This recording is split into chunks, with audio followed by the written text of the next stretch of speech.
Hello everyone, welcome back to my YouTube channel. आज हम discuss करेंगे कम्युनिटी हेल्थ नर्सिंग के 9th यूनिट के फर्स्ट पार्ट के बारे में। आज का हमारा टॉपिक है कम्युनिकेशन मेथड एंड मीडिया, यानी कि संप्रेषण की विधियां क्या हैं और क्या क्या माध्यम होते हैं। चलिए स्टार्ट करते हैं। संप्रेषण की विधियां और माध्यम। संप्रेषण का अर्थ है व्यक्तियों और समूहों के बीच विचारों का आदान प्रदान होना। ये आदान प्रदान उद्देश्यपूर्ण परस्पर व्यवहार एवं बुनियादी रूप से सामाजिक प्रक्रिया है। ये जो संप्रेषण होता है यानी कि जो कम्युनिकेशन होता है, इसका मतलब ये है कि कोई एक व्यक्ति या समूह या किसी एक समूह का दूसरे समूह के साथ या किसी एक व्यक्ति का दूसरे व्यक्ति के साथ में जब विचारों का आदान प्रदान होता है तो इसे हम संप्रेषण यानी कि कम्युनिकेशन कहते हैं। ये एक तरीके से सामाजिक प्रक्रिया है, यानी सोशल प्रोसेस है पूरे तरीके से। ये संप्रेषण जो है वो 3 प्रकार का होता है: प्रत्यक्ष संप्रेषण, डायरेक्ट कम्युनिकेशन, अप्रत्यक्ष संप्रेषण, इनडायरेक्ट कम्युनिकेशन, और मिश्रित संप्रेषण यानी कि मिक्स्ड कम्युनिकेशन। प्रत्यक्ष संप्रेषण, इसमें लोगों में आमने सामने बातचीत होती है, आपसी व्यवहार होता है, समुदाय में व्यक्ति से व्यक्ति का या व्यक्ति से किसी समूह का या किसी समूह का किसी दूसरे समूह में व्यवहार संप्रेषण के द्वारा ही होता है। यानी आपस में जब एक दूसरे से लोग बात करते हैं, चाहे वो कोई एक सिंगल व्यक्ति हो दूसरे सिंगल व्यक्ति से बात कर रहा हो, या कोई भी एक व्यक्ति किसी बड़े समूह में बात कर रहा हो, लेकिन उसका माध्यम जो है वो संप्रेषण ही होता है, कम्युनिकेशन ही होता है। अप्रत्यक्ष संप्रेषण, इनडायरेक्ट कम्युनिकेशन, जन माध्यमों मास मीडिया द्वारा या संकेतों इशारों के द्वारा होता है। जन माध्यम टीवी, समाचार पत्र व पत्रिकाएं इत्यादि।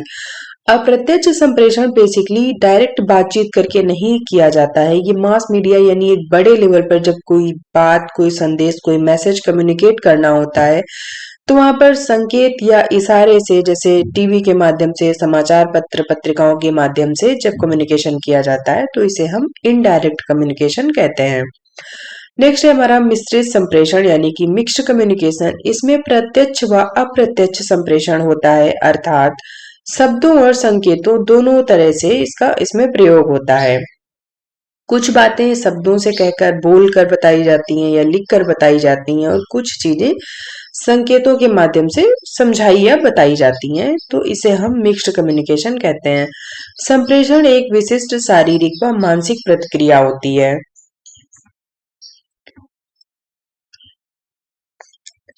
नेक्स्ट है हमारा स्वास्थ्य शिक्षा संप्रेषण। Health education communication. स्वास्थ्य संप्रेषण में भी व्यक्तियों के विचारों का आदान प्रदान होता है। स्वास्थ्य शिक्षा द्वारा स्वास्थ्य संदेश लोगों तक संप्रेषण माध्यम से ही पहुंचता है, यानी कि कम्युनिकेशन मेथड से ही जो मैसेज है वो लोगों तक पहुंचता है। स्वास्थ्य संबंधी सूचनाओं का आदान प्रदान संप्रेषण द्वारा ही होता है। इसके अंतर्गत स्वास्थ्य कर्मी व समुदाय के लोगों में अच्छे संबंध बन जाते हैं और समुदाय के लोग ज्यादा से ज्यादा स्वास्थ्य प्रोग्रामों में कार्य करते हैं। देखिए, जब कम्युनिकेशन आप करते हैं, मान लीजिए आप एक हेल्थ वर्कर हैं और रूरल या अर्बन एरिया में कहीं पर भी पोस्टेड हैं, और आप वहाँ के लोगों से जब कम्युनिकेट करते हैं, उनसे बातचीत करते हैं, उनको कुछ इम्पोर्टेंट इंफॉर्मेशन देते हैं, उसके बारे में उन्हें जानकारी मिलती है, तो इससे क्या हो जाता है, दोनों लोगों में जो संबंध है वो अच्छे संबंध बन जाते हैं, बातचीत होने लगती है, एक दूसरे के बारे में जानने समझने लगते हैं। इससे ट्रस्ट गेन होता है। जब ट्रस्ट गेन होता है तो वहाँ के लोग जो है वो ज्यादा से ज्यादा हेल्थ प्रोग्राम्स में कार्य करते हैं, पार्टिसिपेट करते हैं, हेल्प करते हैं। ठीक है, तो कम्युनिकेशन के बहुत से फायदे हैं। संप्रेषण के सिद्धांत, क्या क्या प्रिंसिपल होते हैं कम्युनिकेशन के। संप्रेषण के सिद्धांत निम्न हैं। संप्रेषण में सूचना का आदान प्रदान करना नहीं है, बल्कि सूचना देने वाला और सूचना पाने वाला दोनों के बीच में अंतःक्रिया होती है। देखिए, संप्रेषण का मतलब है कम्युनिकेशन। तो कम्युनिकेशन का मतलब सिर्फ यही नहीं है कि आपने किसी को मैसेज पास कर दिया और रिसीवर ने मैसेज को रिसीव कर लिया। ये प्रोसेस तो होता ही है, बल्कि इसके अलावा क्या होता है, जो सूचना देने वाला होता है यानी जो सेंडर होता है और जो सूचना प्राप्त करने वाला जो रिसीवर होता है, दोनों के बीच के संबंध जो है वो थोड़े अच्छे हो जाते हैं, इंटरपर्सनल रिलेशनशिप बन जाते हैं, क्योंकि दोनों के बीच में बातचीत होती है, दोनों के बारे में एक दूसरे को जानकारी होती है, तो इससे क्या है, दोनों के बीच में अच्छे संबंध भी बन जाते हैं। नेक्स्ट है संप्रेषण सरल व साधारण भाषा में होना चाहिए। जो हमारा कम्युनिकेशन मेथड है उसमें सिंपल लैंग्वेज का यूज होना चाहिए, साधारण सी भाषा होनी चाहिए, जिससे कि रिसीवर को समझने में कोई भी समस्या ना हो। नेक्स्ट है संदेश स्पष्ट होना चाहिए। जो भी हम मैसेज पास आउट कर रहे हैं वो स्पष्ट शब्दों में, अगर रिटन है तो सही तरीके से लिखा हुआ होना चाहिए, अगर हम बात कर रहे हैं उससे तो अच्छे शब्दों में, सरल शब्दों में होना चाहिए, जिससे कि संदेश पाने वाला उसे समझ सके। संप्रेषण में विश्वसनीयता होनी चाहिए। आप अगर किसी से कोई बात कर रहे हैं तो उसमें विश्वास होना बहुत जरूरी है, यानी आप जो भी बात कर रहे हैं वो सच होना चाहिए, झूठ आपको नहीं बताना है, किसी भी चीज के बारे में गलत जानकारी आपको नहीं देनी है, जितना आपको पता है और जो बात सही है बस उतनी ही जानकारी आपको देनी है, अफवाहें नहीं फैलानी है। संप्रेषण में संदेश की प्राप्ति सूचना होती है। कम्युनिकेशन में संदेश प्राप्ति के पहले ही सूचना होती है, ठीक है। संप्रेषण में प्रत्यक्ष संप्रेषण अधिक प्रभावी होता है, क्योंकि इसमें आमने सामने बातचीत होती है और आपसी व्यवहार भी बना रहता है।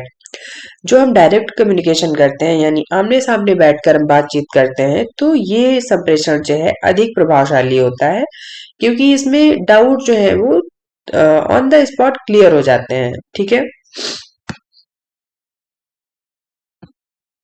संप्रेषण की प्रक्रिया क्या है, प्रोसेस क्या होता है। संप्रेषण की प्रक्रिया में प्रेषक यानी कि सेंडर, प्राप्तकर्ता रिसीवर और संप्रेषण के माध्यम यानी कि मीडिया आवश्यक है। ये तीन चीजें बहुत ही इंपॉर्टेंट है। सेंडर यानी कि मैसेज को देने वाला, सूचना को देने वाला, रिसीवर यानी कि प्राप्तकर्ता जो सूचना प्राप्त कर रहा है, और संप्रेषण माध्यम यानी कि मीडिया, वे तरीका क्या है, किस माध्यम का हम उपयोग कर रहे हैं अपने मैसेज को, अपनी सूचना को पास करने के लिए। तो संप्रेषण प्रक्रिया में संप्रेषण तब होता है जब प्रेषक यानी कि सेंडर स्थिति के अनुसार किसी भी संदेश का चयन करता है और उसे विशिष्ट रूप या प्रकार का संदेश प्रदान करता है तथा वह उचित माध्यम द्वारा प्राप्तकर्ता तक पहुंचता है। स्थिति कुछ क्षणों के लिए लुप्त हो जाती है और प्रेषण और प्राप्तकर्ता आपस में संप्रेषण करते हैं। यानी सेंडर जो होता है वो, उसको कोई भी इम्पोर्टेंट मैसेज देना है, कोई भी संदेश देना है, तो वो पहले से डिसाइड करता है कि हमें क्या मैसेज पास करना है। फिर वो माध्यम का चयन करता है कि हम किस माध्यम से मैसेज को देंगे, डायरेक्ट, इनडायरेक्ट या mixed, one way, two way, कौन से माध्यम से उसे मैसेज पास करना है, ये वो खुद डिसाइड करता है। उसके बाद में दोनों में बातचीत होती है यानी कि कम्युनिकेशन होता है, ठीक है। और रिसीवर जो होता है वो उस मैसेज को प्राप्त करता है, ठीक है। तो ये यहाँ पर फ्लो चार्ट के माध्यम से हमने समझाने की कोशिश की है। ये प्रेषक है यानी कि हमारा सेंडर। सेंडर कोई मैसेज जो है वो पास कर रहा है, किसको पास कर रहा है, प्राप्त करता है यानी कि रिसीवर को, ठीक है। अभी बीच में जो गैप है, तो यहाँ पर क्या है कि इसने कौन से माध्यम का यूज किया है, किस माध्यम से उसने संदेश को रिसीवर तक पहुंचाया है, ठीक है। चलिए, संप्रेषण की प्रक्रिया निम्न प्रकार से होती है। किस तरह से ये प्रक्रिया होती है, तो प्रेषक जो है यानी कि सेंडर, व्यक्ति द्वारा सूचना या विचार दूसरों तक पहुंचाना। सेंडर जो है वो किसी भी व्यक्ति के द्वारा या खुद से किसी भी मैसेज को, किसी भी अपने विचार को दूसरों तक पहुंचा रहा है, ठीक है। संदेश यानी कि मैसेज, ये संप्रेषण की विषय वस्तु है। संदेश यानी कि सब्जेक्ट हमारा क्या है, हमें किस बारे में सूचना देनी है, ये पहले से डिसाइड होना चाहिए। जैसे कि आज का हमारा टॉपिक क्या था, तो ये हमने पहले से डिसाइड कर रखा था, ठीक है। माध्यम यानी कि मीडिया, रेडियो, टेलीविजन, टेलीफोन, लिखित संदेश, शारीरिक हाव भाव आदि संप्रेषण के माध्यम है। आप इसमें से कोई भी माध्यम का यूज कर सकते हैं, रेडियो, टेलीविजन, टेलीफोन, या लिख करके किसी को चिट्ठी संदेश भेजते हैं, ये शारीरिक हाव भाव यानी कि किसी को संकेत या इशारे से आप कोई मैसेज देना चाह रहे हैं, तो ये सभी ही माध्यम यानी कि मीडिया ही है। प्राप्तकर्ता यानी कि रिसीवर संदेश के प्रति उसकी भावनाएं और प्रवृत्तियां, यानी जो रिसीवर है उसको मैसेज के प्रति कितना उत्साहित है, मतलब कितना उसके अंदर जानने की इच्छा है उस मैसेज के बारे में जो आप उसे बता रहे हैं। तो उसके अंदर की भावनाएं और प्रवृत्तियां होना बहुत जरूरी है। प्रतिपुष्टि यानी कि फीडबैक प्राप्तकर्ता का प्रत्युत्तर है कि संदेश सही रूप से पहुंचा है या नहीं, इसकी प्रतिपुष्टि या फीडबैक आवश्यक है। अगर सेंडर कोई मैसेज पास कर रहा है और रिसीवर तक वो पहुंचा है या नहीं, ये आपको कैसे पता चलेगा? जब आप फीडबैक लेंगे कि हमने जो आपको जानकारी दी वो आपको सही से समझ में आई है या नहीं। अगर रिसीवर का आंसर आता है हाँ, आपने हमें जो संदेश दिया वो हम तक पहुंच गया है या हमने समझ लिया है, तो मतलब आपका फीडबैक अच्छा है। और आप जब तक फीडबैक नहीं लेंगे तो आपको पता नहीं चलेगा, ठीक है? इसलिए फीडबैक लेना बहुत ही आवश्यक है। ये फ्लो चार्ट के माध्यम से बताया है। संप्रेषण प्रक्रिया क्या होती है, यानी कि सेंडर प्रेषक, सेंडर ने मैसेज पास किया, संदेश दिया, इसके बाद में क्या हुआ, माध्यम का इसने यूज किया। किस माध्यम का यूज किया? वो कोई भी माध्यम हो सकता है, रेडियो, टेलीविजन, टेलीफोन, लिखित संदेश, शारीरिक हाव भाव या फिर डायरेक्ट, इनडायरेक्ट या मिक्स्ड कम्युनिकेशन, कोई भी माध्यम का प्रयोग कर सकता है। देन प्राप्तकर्ता यानी कि रिसीवर तक मैसेज पहुंचा या नहीं, प्रतिपुष्टि हम करेंगे, ठीक है? तो प्रेषक, संदेश, माध्यम, प्राप्तकर्ता और प्रतिपुष्टि, यानी कि 5 चीजें इसमें आपको लर्न करनी है।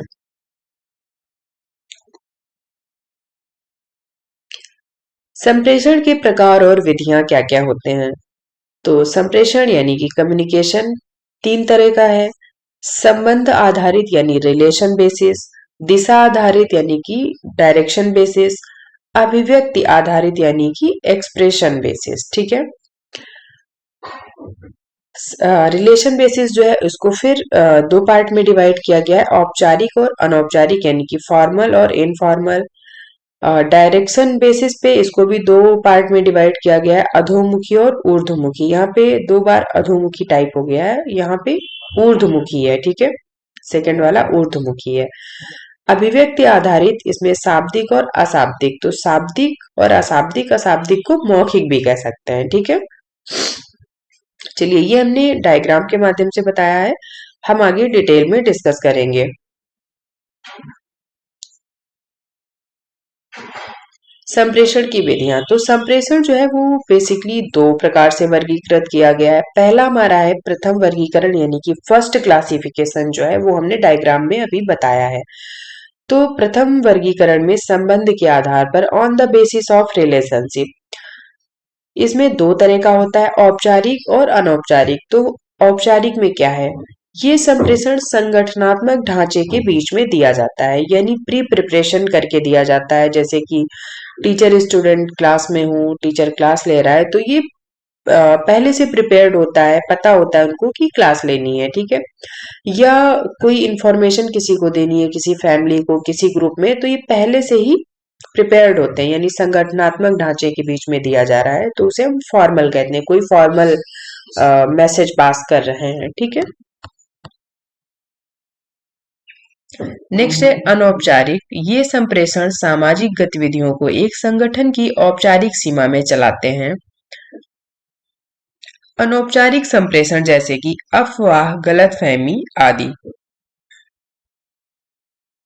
यानी कि कुछ इंफॉर्मेशन ऐसी होती जिन्हें फॉर्मल तरीके से हम नहीं दे सकते हैं, चुपके चुपके एक से दूसरे को, दूसरे से तीसरे को पता चलती हैं, या कोई अफवाह होती है कितनी तेजी से फैल जाती है, तो वो कोई फॉर्मल तरीका नहीं है, वो कोई सही बात भी नहीं है, सही भी हो सकती है, गलत भी हो सकती है, यानी अनौपचारिक तरीके से कि नहीं बताना था फिर भी बता दिया, तो इस तरीके से जो है अनौपचारिक कम्युनिकेशन भी होता है, इनफॉर्मल कम्युनिकेशन होता है।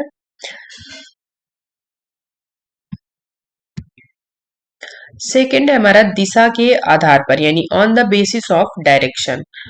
तो अधोमुखी संप्रेषण यानी कि डाउनवर्ड कम्युनिकेशन, जो नीचे की ओर कम्युनिकेट हो रही हो बात, और ऊर्ध्वमुखी संप्रेषण यानी कि अपवर्ड कम्युनिकेशन, जो ऊपर की ओर कम्युनिकेट हो रहा हो। तो इस दिशा में यानी अधोमुखी इस दिशा में संप्रेषण ऊपर से नीचे की ओर होता है यानी अपर ऑफिसर से लोअर ऑफिसर तक। इसका मुख्य उद्देश्य होता है जैसे कि आदेश, निर्देश या अनुदेश प्रेषित करना, जैसे ऑर्डर देने हैं अपने अंडर को वर्कर को ऑर्डर देने हैं, या कोई निर्देश देना है, कोई आदेश या अनुदेश देना है, तो इस तरीके के कम्युनिकेशन को हम अधोमुखी संप्रेषण यानी डाउनवर्ड कम्युनिकेशन कहते हैं।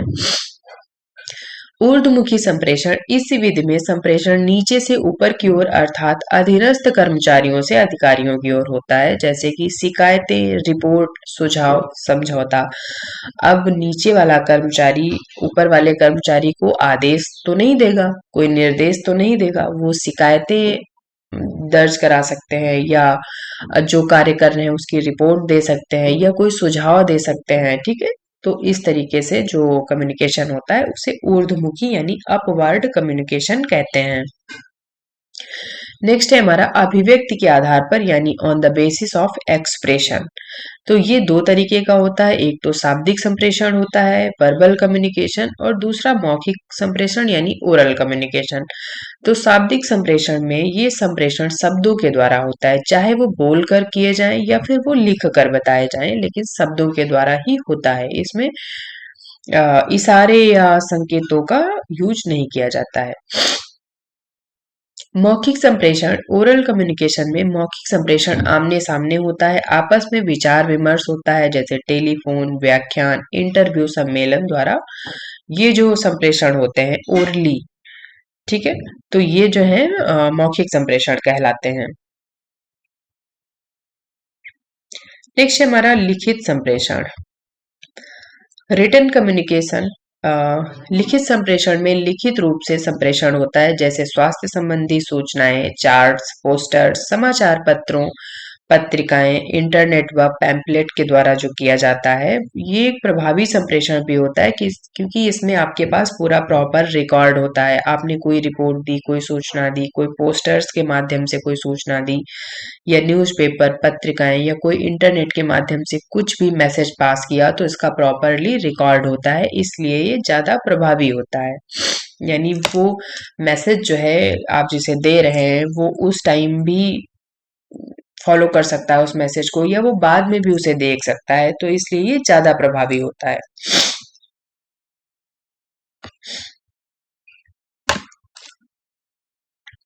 नेक्स्ट है अशाब्दिक संप्रेषण यानी नॉन वर्बल कम्युनिकेशन। इस संप्रेषण में चेहरे और आंखों के हाव भाव द्वारा बातचीत करना, शारीरिक हाव भाव शामिल होता है, इसमें शब्दों का प्रयोग नहीं किया जाता है। नॉन वर्बल में जो है शब्दों का प्रयोग नहीं किया जाता है, ठीक है। अब हम बात करेंगे द्वितीय वर्गीकरण यानी सेकंड क्लासिफिकेशन के बारे में। ये जो हमने पहले डायग्राम बताया था, फ्लो चार्ट बताया था, उसमें हमारा था प्रथम वर्ग का कम्युनिकेशन। अब ये है द्वितीय वर्गीकरण, ठीक है, सेकंड क्लासिफिकेशन। तो इसमें कौन कौन से हैं? एक तरफा संप्रेषण यानी कि वन वे कम्युनिकेशन। एक तरफा संप्रेषण का अर्थ है विचारों और संदेशों का प्रसारण करना, इसमें संदेश का उत्तर या प्रतिक्रिया नहीं होती है। इसका उदाहरण है जैसे कि भाषण देना, यानी जैसे न्यूज़पेपर वगैरह, टीवी वगैरह पे होता है, जो न्यूज आती है वो वन वे कम्युनिकेशन होता है, एक तरफ से आपको न्यूज पढ़ करके जो है सुना दी जाती है, और आप कोई भी प्रतिक्रिया सामने से नहीं दे सकते, ठीक है। या कहीं पर कोई भाषण हो रहे हैं तो वो भाषण सिर्फ जो देने वाला है यानी जो सेंडर है वो भाषण देता है, आप वहां पर अपनी प्रतिक्रिया नहीं दे सकते। सीधे से मतलब है कि जब एक तरफ से बातचीत हो रही है तो उसे हम कहेंगे वन वे कम्युनिकेशन, ठीक है। द्वितरफा संप्रेषण यानी कि टू वे कम्युनिकेशन, जिसमें द्वितरफा संप्रेषण में संदेश पाने वाले को प्रश्न पूछने और संदेह मिटाने का अवसर दिया जाता है। इस पद्धति का उदाहरण है जैसे कि कार्यशाला या कोई समूह चर्चा, या टीचर स्टूडेंट की क्लास, ठीक है। यानी वहां पर पहले तो टीचर टीच करता है, देन स्टूडेंट को टाइम दिया जाता है अपनी क्वेरीज के लिए, अपने डाउट्स क्लियर करने के लिए, तो वहां पर टू वे कम्युनिकेशन होता है, यानी दोनों तरफ से बातचीत हो रही है, तो इसे टू वे कम्युनिकेशन कहेंगे। नेक्स्ट है श्रव्य दृश्य या मिश्रित संप्रेषण, यानी कि ऑडिटरी और विजुअल और मिक्स्ड कम्युनिकेशन में। तो ऑडिटरी और विजुअल और मिक्स्ड कम्युनिकेशन क्या होता है, देखिए। इस विधि के अंतर्गत सुनने वाले साधन, यानी कि ऑडिटरी, जो भी हम सुनते हैं जैसे रेडियो, टेलीविजन, हम जब जो भी मैसेज हम सुनकर प्राप्त करते हैं, ठीक है, तो वो हो गया हमारा ऑडिटरी, जैसे कि टेप रिकॉर्डर, लाउड स्पीकर, ठीक है। अब दिखाई देने वाले साधन को हम बोलते हैं विजुअल, यानी कि श्यामपट्ट, ब्लैक बोर्ड या फ्लैनल ग्राफ या फ्लैश कार्ड्स, मॉडल्स या विज्ञापन, स्लाइड्स या फिल्में, जो चीजें हम देख करके, यानी हम कोई भी सूचना अगर देख कर प्राप्त कर रहे हैं, कोई भी मैसेज हम देख कर ले रहे हैं, तो वो हमारा विजुअल कम्युनिकेशन में आएगा। और कोई मैसेज हम सिर्फ सुन रहे हैं टेप रिकॉर्डर, लाउड स्पीकर से, तो वो हमारा आएगा ऑडिटरी में, ठीक है। ध्वनि और दर्शन के मिश्रित, यानी मिक्स्ड, मिक्स्ड कब बोलेंगे हम, कि आवाज भी आ रही है और हम सुन भी रहे हैं, मतलब देख भी रहे हैं और हम सुन भी रहे हैं, जैसे कि चलचित्र, Doordarshan, TV, slides, tape recorder आदि। हम टीवी या दूरदर्शन में हम देखते भी हैं और सुनते भी हैं, तो इसे मिक्स्ड कम्युनिकेशन कहेंगे, ठीक है। संप्रेषण में अवरोध, बैरियर्स टू कम्युनिकेशन, हमें संप्रेषण करने में या कम्युनिकेशन करने में कौन कौन से अवरोध आते हैं, कौन कौन सी रुकावटें उत्पन्न होती हैं, जो संप्रेषण में बाधा पैदा करते हैं, उन्हें हम अवरोध कहते हैं। अवरोध की उपस्थिति में संप्रेषण सामान्य रूप से नहीं होता है। यदि संप्रेषण क्रिया पहले से ही अवरोधों को संप्रेषण क्रिया से पहले ही अवरोधों को दूर कर दिया जाए तो संप्रेषण आसान हो जाता है। यानी किसी भी चीज से अगर कम्युनिकेट करने में कोई समस्या आ रही है तो उसे हम अवरोध कहेंगे, ठीक है।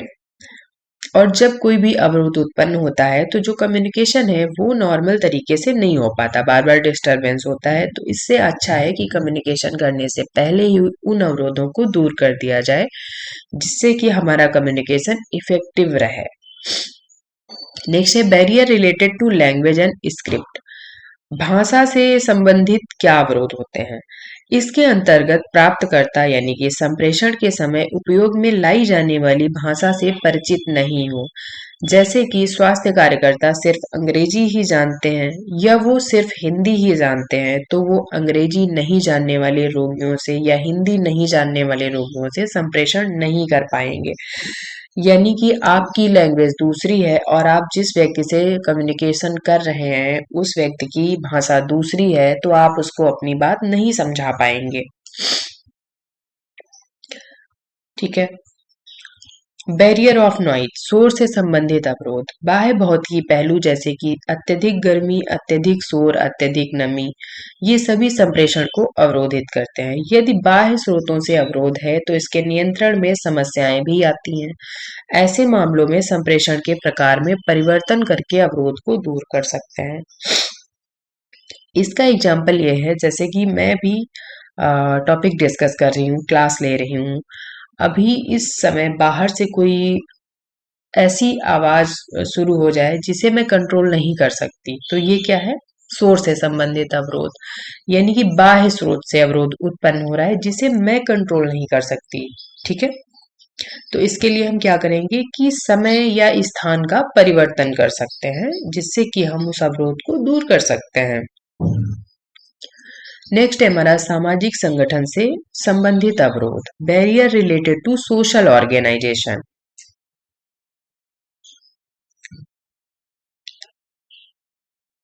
सामाजिक प्रथाएं कई बार संप्रेषण में अवरोध पैदा कर देती हैं, जैसे कि समाज स्तर की जो निर्धारण प्रणाली है, अर्थात उम्र, लिंग, वैवाहिक स्थिति, शैक्षणिक या व्यावसायिक या आर्थिक स्थिति, व्यक्ति की जाति या धर्म पर आधारित या छोटा बड़ा या भेदभाव, इस तरीके की जो निर्धारण प्रणाली है समाज की, इसकी वजह से अवरोध पैदा होता है। कई जगह पर ऐसा है कि एक जाति के लोग एक साथ शिक्षा नहीं ले सकते, एक साथ कार्य नहीं कर सकते, अपना व्यवसाय नहीं कर सकते, या एक उम्र के लोग या अलग-अलग उम्र के लोग कार्य नहीं कर सकते, या विभिन्न लिंग के लोग कार्य नहीं कर सकते, मेल फीमेल एक साथ कार्य नहीं कर सकते। तो इस तरीके के जहाँ पर मतभेद हैं, वहाँ पर अवरोध जो है उत्पन्न होता है। टेक्नोलॉजी से संबंधित अवरोध, विद्युत लाइनों में गड़बड़ी होना या लेखन सामग्री की कमी होना या डाक सेवा में अनियमितता होना या परिवहन की सुविधाओं में कमी, इसकी वजह से भी संप्रेषण अवरोधित होता है, कम्युनिकेशन जो है वो अवरोधित होता है। मान लीजिए आप जैसे मैं क्लास ले रही हूँ और अचानक से लाइट चली जाए, इंटरनेट जो है वो डिस्कनेक्ट हो जाए, तो इससे क्या होगा, अवरोध उत्पन्न हो जाएगा, है ना।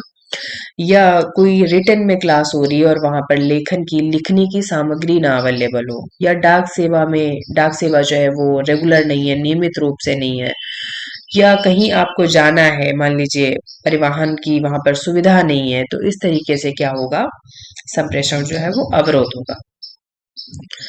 नेक्स्ट है जीवन के स्तर से संबंधित अवरोध, barrier related to standard of life. Bharat में विशेष रूप से संप्रेषण के कुछ साधन इतने खर्चीले हैं और लोगों की पहुंच से इतने दूर हैं, इनके उपयोग में जन सामान्य को हिचकिचाहट होती है। ये वास्तव में बहुत प्रभावशाली होते हैं, जैसे कि निरक्षरता, गरीबी भारत के लिए बहुत बड़ा अवरोध है। ये प्रत्यक्ष रूप से लोगों के संप्रेषण तरीकों को प्रभावित करता है। देखिए, लाइफ से जुड़े हुए यानी जिंदगी से जुड़े हुए कई ऐसी तथ्य हैं, जैसे कि आम इंसान, एक नॉर्मल इंसान जो है उसे इलाज की जरूरत है, और इलाज अभी आज के टाइम में इतना महंगा है, हॉस्पिटल्स इतने महंगे हैं, प्राइवेट हॉस्पिटल्स, तो वो अपना इलाज सही से नहीं करा सकता, और जिसके लिए पर्सन को हिचकिचाहट भी होती है, वो ये चीज किसी से कह भी नहीं सकता। ठीक है, तो बहुत चीजें ऐसी हैं। निरक्षरता, ये तो बहुत ही बड़ी समस्या है। एजुकेशन जो है आज के टाइम में, शिक्षा इतनी ज्यादा महंगी हो चुकी है कि हर आम इंसान शिक्षा नहीं ले सकता, क्योंकि स्कूल्स, प्राइवेट स्कूल्स इतना ज्यादा कॉस्ट करते हैं कि एक आम जन इंसान जो है वो फीस भी नहीं दे सकता। तो इस वजह से भी कम्युनिकेशन में बहुत बड़ा अवरोध होता है। ठीक है, क्योंकि अगर कोई इंसान गरीब है या वो पढ़ा लिखा नहीं है, उसके पास शिक्षा का अभाव है, तो आप उसे अपनी बात नहीं समझा पाएंगे। वो इंसान समझना भी चाहेगा तब भी आप नहीं समझा सकते, क्योंकि बहुत से ऐसे बैरियर्स आएंगे बीच में, जिसकी वजह से आप कम्युनिकेशन नहीं कर पाएंगे। ठीक है, तो ये अप्रत्यक्ष रूप से लोगों के संप्रेषण के तरीकों को जो है वो बहुत प्रभावित करता है। नेक्स्ट है सफल संप्रेषण, सक्सेसफुल कम्युनिकेशन किस तरह होना चाहिए। संप्रेषण को प्रभावी व सफल बनाने के लिए हमें क्या क्या करना चाहिए। भाषा सरल व स्पष्ट होनी चाहिए, जिससे कि हम कम्युनिकेशन करने जिससे कर रहे हैं उसको हम अपनी भाषा समझा सकें। द्वितरफा संप्रेषण का उपयोग होना चाहिए, यानी आप अपनी बात बता रहे हैं और दूसरे इंसान की बात सुन भी रहे हैं, यानी उसके भी डाउट्स क्लियर हो रहे हैं और आपके भी। संप्रेषण में विश्वसनीयता होनी चाहिए, यानी किसी से भी आपने कोई भी बात करी या किसी भी इंसान ने आपसे कोई बात करी, तो उसकी बात को कहीं और नहीं करना है। उसकी बात को, उसकी कम्युनिकेशन के दौरान जो भी आपसे डिस्कस किया उसको प्राइवेट रखना है। ठीक है, स्वास्थ्य संदेश को प्राथमिकता देना है, हेल्थ रिलेटेड जो इन्फॉर्मेशन है उनको प्रायोरिटी देनी है। स्वास्थ्य शिक्षा का विषय होना चाहिए और आवश्यकताएं पता होनी चाहिए। जो आपका सब्जेक्ट है वो हेल्थ से रिलेटेड होना चाहिए, बिकॉज आप हेल्थ वर्कर हैं, तो हेल्थ से जुड़ी ही समस्याओं के बारे में आप जानकारी देंगे उनको, ना कि इधर उधर की बातों पर। आवश्यकताओं के आधार पर विषय चुनना, जैसी लोगों की नीड है, उनको किस जानकारी की जरूरत है, उसके आधार पर आप अपना सब्जेक्ट डिसाइड करेंगे कि हमें किस सब्जेक्ट पर जानकारी देनी है या क्या मैसेज पास करना है। सूचनाएं एकत्रित करनी है, वहां के बारे में हमें, उन लोगों के बारे में हमें पता होना चाहिए। संप्रेषण को सकुशलता से करना है, संप्रेषण को अच्छे ढंग से करना है, दूसरे व्यक्ति की आवश्यकताओं को पहचानना है, भाषा का सावधानी पूर्वक चयन करना है, और अपने व्यवहार का मूल्यांकन भी करें, यानी फीडबैक लेकर के आपने कम्युनिकेशन किया उसके बाद में आप फीडबैक जरूर लेंगे, जिससे कि आपको पता चल सके कि प्रॉब्लम तो नहीं है, कोई रिसीवर को प्राप्तकर्ता को समझने में कोई समस्या तो नहीं हुई है। ठीक है। नेक्स्ट है इंटरपर्सनल रिलेशनशिप, आईपीआर। दो या दो से अधिक लोगों के आपस में संबंधित होने से जो संबंध उत्पन्न होते हैं उन्हें अंतरवैयक्तिक संबंध कहते हैं, यानी कि इंटरपर्सनल रिलेशनशिप आईपीआर कहते हैं। इन संबंधों के कारण एक दूसरे को जानना, एक दूसरे के प्रति सोचना समझना आवश्यक है। अंतरवैयक्तिक संबंधों में भावनात्मक संबंध होते हैं, यानी आप अगर किसी से बात करते हैं तो उससे एक बार में नहीं, दो बार में नहीं, पर अगर बार बार बात हो रही तो उससे आप कहीं ना कहीं थोड़ा सा इमोशनली अटैचमेंट भी आपका हो जाता है। अंतरवैयक्तिक संबंध में निम्न तथ्य होते हैं, जैसे कि शारीरिक समीपता, शारीरिक आकर्षण या पूर्णता या समानता। ठीक है। अंतरवैयक्तिक संबंधों के निर्माण में उद्देश्य, समूह, जाति, वर्ग, भाषा व पसंद नापसंद और व्यक्तिगत भावनाओं का प्रमुख प्रभाव रहता है। जैसे आप किसी के साथ इंटरपर्सनल रिलेशनशिप डेवलप कर रहे हैं तो वो कब करते हैं, या तो आपका कोई ऐसा उद्देश्य है वहां पर, कोई आपका ऐसा कार्य है, कोई एम है, इस वजह से कर रहे हैं, या फिर वो आपके समूह का है, आपके ग्रुप का है, या फिर वो आपकी जाति का है, आपके वर्ग का है, या आपकी उसकी भाषा एक जैसी है, आप एक दूसरे को अच्छे से समझ रहे हैं, या फिर आप उस इंसान को पसंद करते हैं, या फिर उसको बिल्कुल भी पसंद नहीं करते हैं। तो ये सारे ही कारण हो सकते हैं अंतरवैयक्तिक संबंधों के। ठीक है। अंतरवैयक्तिक संबंध स्थापित करना, आप डेवलप कैसे करेंगे, इंटरपर्सनल रिलेशनशिप आप किस तरह से डेवलप करेंगे। स्वास्थ्य कार्यकर्ता को अनेक व्यक्तियों और अनेक समूहों के साथ स्वास्थ्य के लक्ष्यों को प्राप्त करने के लिए उनके साथ कार्य करना पड़ता है। देखिए, हेल्थ वर्कर के पास बहुत से काम होते हैं और उनको अपने लक्ष्यों को हासिल करना होता है, और लक्ष्यों को हासिल करने के लिए उन्हें अलग अलग ग्रुप के लोगों के साथ में कार्य करना पड़ता है, क्योंकि उनके लक्ष्य प्राप्त करने हैं इसलिए। तो लोगों के साथ में व्यक्तिगत संबंध स्थापित करना पड़ता है, लोगों के साथ विश्वास बनाना पड़ता है, उनका विश्वास प्राप्त करना होता है, जिससे कि वे अपने लक्ष्य को प्राप्त कर सकें। तो अपने लक्ष्यों को कोई भी एक अकेला इंसान अपने टारगेट को पूरा नहीं कर सकता, इसके लिए उसे डिफरेंट लोगों के साथ में कार्य करना पड़ेगा, पार्टिसिपेट करना पड़ेगा। तो अगर आप किसी को नहीं जानते तो आप किसी के साथ पार्टिसिपेट नहीं कर सकते। आप पार्टिसिपेट करने के लिए आपका इंटरपर्सनल रिलेशनशिप होना बहुत ही जरूरी है, यानी आप उससे बातचीत करेंगे, अपना आईपीआर डेवलप करेंगे, मेंटेन करेंगे, फिर आप साथ में कार्य कर पाएंगे और अपने लक्ष्यों को हासिल कर पाएंगे। ठीक है। स्वास्थ्य कार्यकर्ता के द्वारा अंतरवैयक्तिक संबंधों को विकसित करना, किस तरह से डेवलप करते हैं। तो सबसे पहले तो किसी भी व्यक्ति को समझना होता है, उनकी बातों को समझना होता है, किसी व्यक्ति की बातों को सम्मान देना होता है, उस व्यक्ति के कार्य की प्रशंसा करनी होती है, उसके कार्यों को प्रोत्साहित करना होता है, उनके विचारों को प्राथमिकता देनी है, या कभी भी अगर वो किसी प्रॉब्लम में है तो उनको सपोर्ट देना होता है।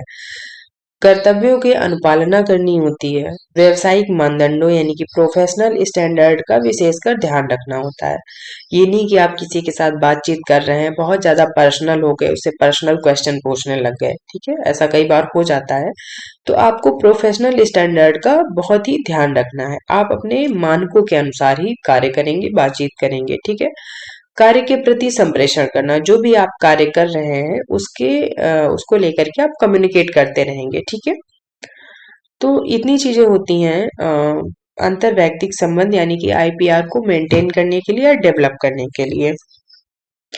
9th यूनिट का फर्स्ट टॉपिक जो है कंप्लीट हो गया है। मिलते हैं नेक्स्ट टॉपिक में। So thank you so much.